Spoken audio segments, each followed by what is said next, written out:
না। জি sir, yes sir, আপনি কোনো টেনশন করেন না। আপনি যে ঠিকানা দিচ্ছেন ওই ঠিকানায় যাই ফাটুমু। খালি কি ফাটুমু, এলাকা পুরো তছনছ করে ফেলাম। ঠিক আছে স্যার, যাই স্যার। অনেক দূর যাইতে হইব, গতিটা আরো বাড়িয়ে দিই। বাপরে, গতি ঠেলাই তো চোখে কিছু দেখতেছি না, চশমাটা পরে বই। কাগজ তুইটা গেল। হাই হাই, যে লোকেশনে যে আমার ফুটন লাগবো ওই ঠিকানাটা তো কাগজে লেখা ছিল। লোকেশনটা তো মুখস্থ করি নাই। কাম সারছে, কি করি এখন তো ব্যাগ গিয়ারও দিয়া পারো না।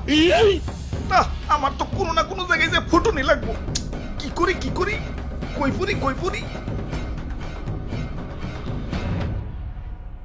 ওই তো সবুজ শ্যামল একটা দেশ দেখা যাইতেছে।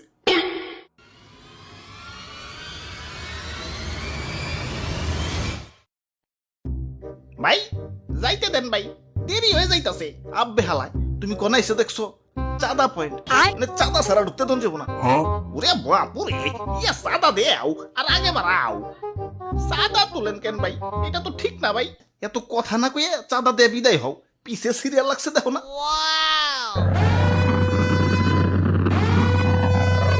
আরে আরে খারাও তো তাড়াহুড়া গেলা। ওই আমার পথ আটকেও না, আমার একটু সামনে গিয়া ফুটতে হইব। কিন্তু সামনে যাইতে হলে যে চাঁদা দেওয়া লাগবো। এই চাঁদা হবাই চাঁদা, এই রাস্তাতে যেই যাইবো তারই চাঁদা দিতে হইব। দেন আপনার চাঁদা দাদা 150 টাকা। 150 টাকা? এই আমার কাছে কোনো টাকা নাই। টেকা না থাকলে তো যাইতে দেন যাবো না। ওই ইমার্জেন্সি ভাই, আমার একটু সামনে যাই ফুটন লাগবো, যাইতে দাও ভাই। না না, চাঁদা ছাড়া তো কোনোভাবেই যাবার দেন যাবো না। কাম সারছে রে, কোন দেশে বললাম? অন্য দেশে ঢুকতে গেলে তো এন্টি মিসাইল সিস্টেমের মুখোমুখি হইতে হয়, এনে তো চাঁদার মুখোমুখি অন লাগতাছে।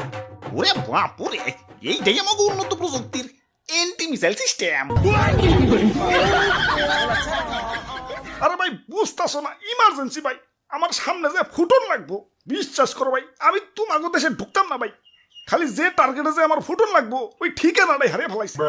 এখন এটাই আমার জীবন, লঞ্চ করার পর আমার ফুটনই লাগবো, যাইতে দাও ভাই। যাও, না করছে কেরা? চাঁদা দিয়ে জেনে মনে হয় হেনে যায় ফুটোগা।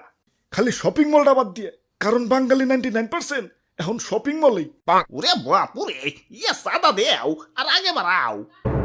চাঁদা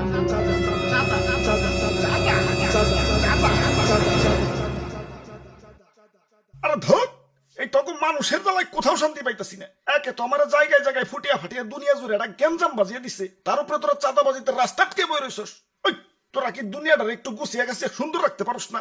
দুনিয়াটা তো তগই নাকি, তোরাই তো থাকুস, একটু মিলামিশা থাকুন যায় না? লোভ, হিংসা, ক্রোধ, ক্ষমতা তখন তো দিন দিন অমানুষ বানিয়ে দিতাছে। আরে আমার ভাবতেও অবাক লাগে, এই মানুষ আমারে বানাইছে ওগো নিজে কই ধ্বংস করার জন্য। কিছু মানুষের রাজনৈতিক ঝগড়া আর ক্ষমতার লোভ শাস্তি দিচ্ছে সারা দুনিয়ার নিরীহ মানুষদের। আমি যখন আকাশে উঠি, নিচে দেখি বাচ্চারা খেলছে।